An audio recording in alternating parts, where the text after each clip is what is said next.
the word drone clearly means a lot of things to a lot of different people. And if you're still asking yourself, should everyone have a right to drones, hold that thought for this next talk. This person has been called the Jules Verne of the digital age.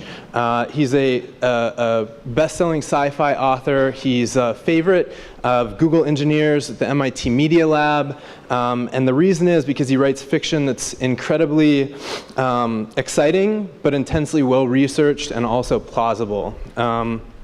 And the question is, what happens when robots become fully autonomous? When they're not remotely operated, but when they have a sort of will of their own? What happens when robots decide who should live and who should die? Speaking on this topic is, excuse me, author Daniel Suarez.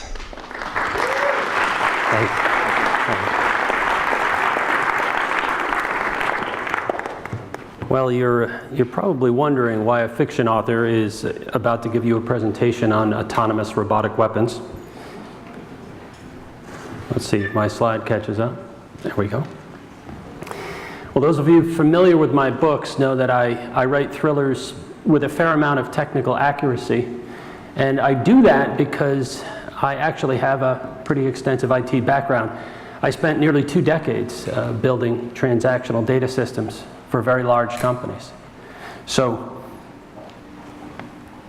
I designed distribution and planning systems. And I do know the power of data.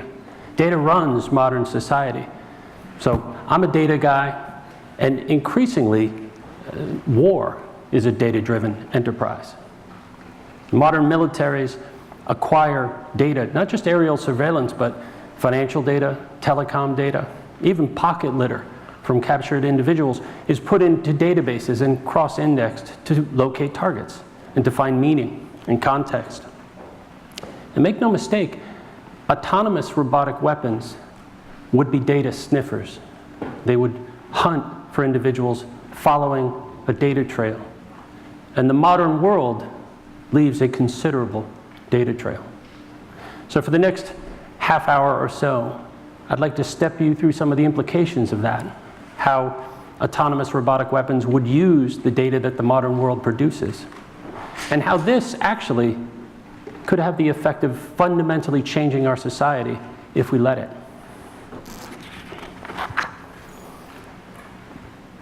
But this is not going to be a screed against drones. I kind of think the technology is cool myself. Unmanned drones are going to have a ton of beneficial uses. Precision agriculture is obviously a big one.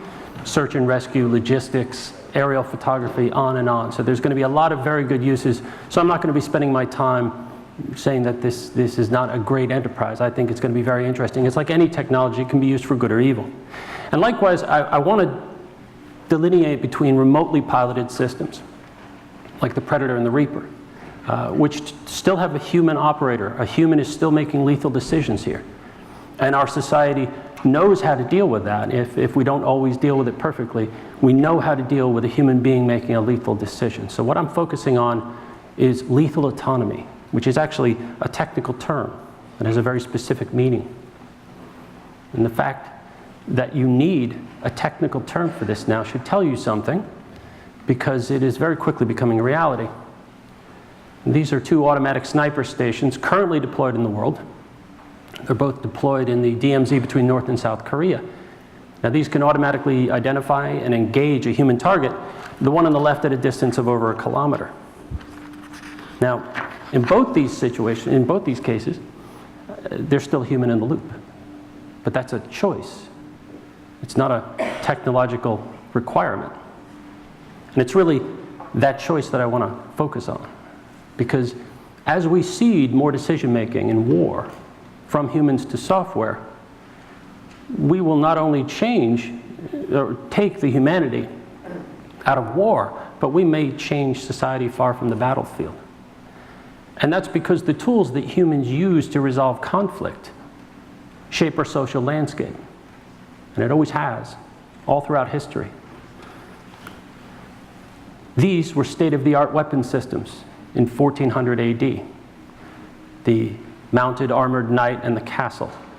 And these were both very expensive to build and maintain, but with them you could dominate the populace. And the distribution of political power in medieval society reflected this. Power was concentrated at the very top. So what changed? It was a technological innovation, gunpowder. And suddenly, a person with very little training could knock a mounted armored knight off of his horse. Castle walls could be brought down with cannons.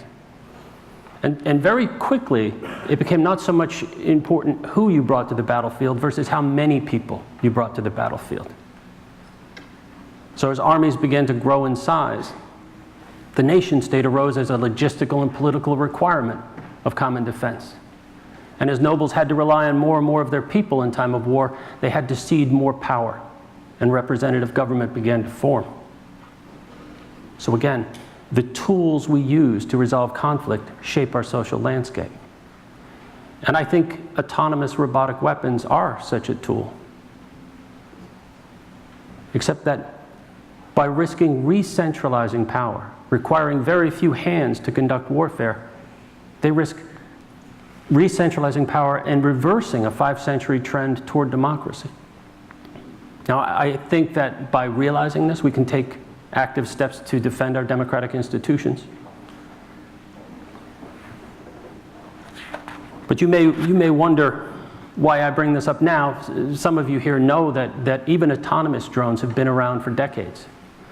As a matter of fact, this Ryan 147B Lightning Bug was developed in the late 50s and deployed in the 60s over Vietnam. And 5 of these were shot down over mainland China. Now, this was a fully autonomous combat drone. Now, it had a timer programmer, a gyroscope, an altimeter, and they would launch it from a B-52 and send it to fly for a certain distance at a certain altitude and go take pictures in hostile terrain. Then it would turn around and come back. Again, all without any human input. And this was actually part of a whole constellation of drones in the 50s and 60s, fully autonomous. But of course, they were dumb as a bag of rocks because there was no processing power. There was no ability to react to new circumstances.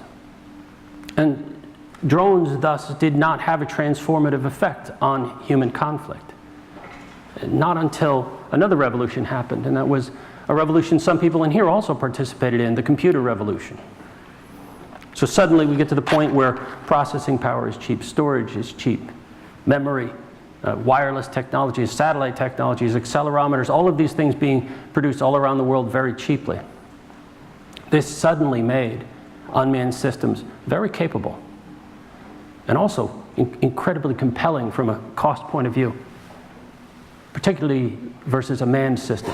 As you can see, a F-35 Joint Strike Fighter, $168 million a unit, and I'm told that's actually really lowballing it. Now, the Avenger system, $12 million a unit, but there's much more benefits to this, perceived benefits. That is, you don't risk your own people. Everybody in here knows all of these. No crew fatigue, you can change crews, longer dwell times, on and on. It's a truly compelling case for military planners, and this is one reason why 70 nations are now developing remotely piloted drones of their own. So there's been this Cambrian explosion of drone species. And that's important because once you've developed and deployed remotely piloted drones, I feel there are 3 very compelling reasons pushing more decision-making away from human beings and onto the weapon platform itself. The first of these is visual overload. Now, in 2004, the US drone fleet produced a grand total of 71 hours of surveillance video for analysis. Now, by 2011, that number had gone up to 300,000 hours every year of video to be analyzed. And that's too much video for anybody to look at. And even that is about to go up by an order of magnitude. The Gorgon Stare and Argus programs will put up to 65 independently operated camera eyes on board each and every drone. Now, this would vastly outstrip any human ability to view it all. Now, combined with that, the requirement to send it all halfway around the world on satellite bandwidth, which is limited, and you can only launch so many geostationary satellites. What all of this means is that very quickly drones are going to need to use visual intelligence software to tell humans what they need to look at, not the other way around.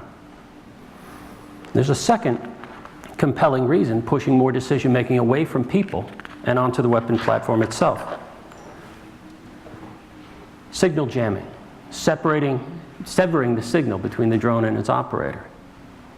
Now, we saw an example of this also in 2011 when an RQ-170 Sentinel drone got a bit confused over Iran due to a GPS spoofing attack. Now, any remotely piloted system is susceptible to this type of attack, particularly against a sophisticated adversary. So again, this is another reason why drones very soon will be making more decisions. They'll need to understand their mission and react to new circumstances and all this. This is the incentive. But it leads us to our third and possibly most powerful incentive to push more decision-making onto drones. Plausible deniability. Now, we live in a global world, or a global economy, where low-cost, high-tech manufacturing occurs on almost every continent. And this is also a world where cyber espionage is spiriting away advanced plans to places unknown. And in that type of world, it is pretty much a given that successful drone designs will be knocked off in contract factories anywhere around the world. And with killer robots proliferating in the gray market, sifting through the wreckage of a suicide drone attack, it will be nearly impossible to say who sent that drone, who launched that attack. And this, for the first time, raises the very troubling possibility of anonymous war. And what this means is it will be very difficult to direct firepower against an attacker. And this could tilt the traditional geopolitical balance on its head. And that could also potentially turn the advantage in the 21st century away from defense and toward offense. And this in turn could increase the possibility of warfare worldwide and make warfare a viable foreign and domestic policy solution for all sorts of individuals, not just nation states, but criminal organizations, private enterprise, even powerful individuals. Now, this could undermine the rule of law and freedom of speech and basically create a world of rival warlords. Now, if transparency and accountability are crucial to popular government, this type of situation would undermine both. Now, you might be thinking that citizens of a technologically advanced society would be better able to defend themselves against this type of eventuality, particularly against citizens of developing countries. But in truth, it's the exact opposite. And for one reason, you can sum it up in one word: data. The modern world is powered by data. Real-time data, cell phone geolocation, social media, email, financial transactions, transportation data. This is a wealth of real-time data on the movements and social interactions of people. In short, we have become more visible to machines than any people in history. For example, most of us have a cell phone on us. This has a geolocation tag. Actually, it's called an International Mobile Equipment Identifier. And this is a unique number that's burned in at the factory. And this number is pinged to cell towers every few seconds. And it creates a constant record of our movements over many years. This is what it looks like. This is an individual, Aaron Parecki. He logged his movements over 4 years in the Portland area. Now I can zoom in this original image very closely, and it will show moment by moment where this person was over the last 4 years. Now, this data is mostly used for commercial purposes. As a matter of fact, some interesting uses were put to it. There's a company called TomTom that uses this geolocation data. And bear in mind, 600 billion data points every single day in the United States, just from geolocations from cell phones. So companies like TomTom use it to do real-time traffic analysis, so looking at the groupings of cell phones on highways. There's another company, Sense Networks, that uses it to direct targeted ads. So if you're moving toward a store, they can look at your data and determine whether or not you need to see an ad on your phone or a message. Now, investors also use this geolocation data. A hedge fund used it in 2008. They noticed that the taverns near Wall Street were filling up earlier and earlier in the day, and they got a little early warning of impending doom. But in 2011, Science magazine reported on some researchers who had taken 1,000 individuals. They analyzed all of their geolocation data for a period of about a month, and then creating a simple algorithm that allowed them to predict with 93% accuracy what any individual would do next. And this shows some of the power of this constant data logging, because data never goes away. Not in modern society.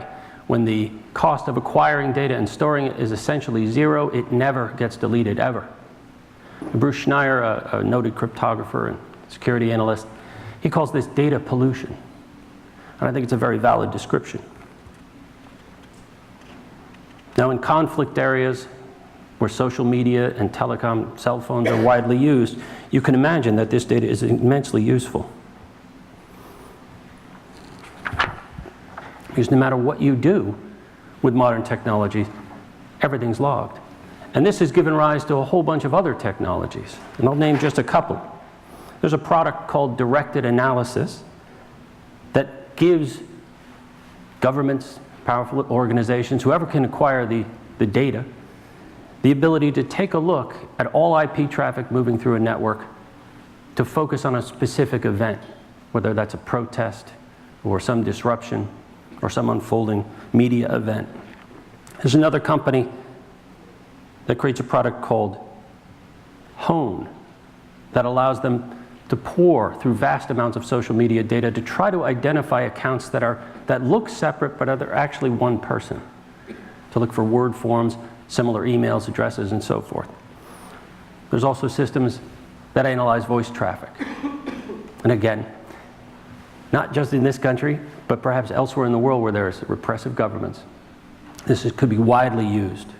Again, it doesn't matter the language, it looks for word forms, similarities to identify people. Again, connecting everything together.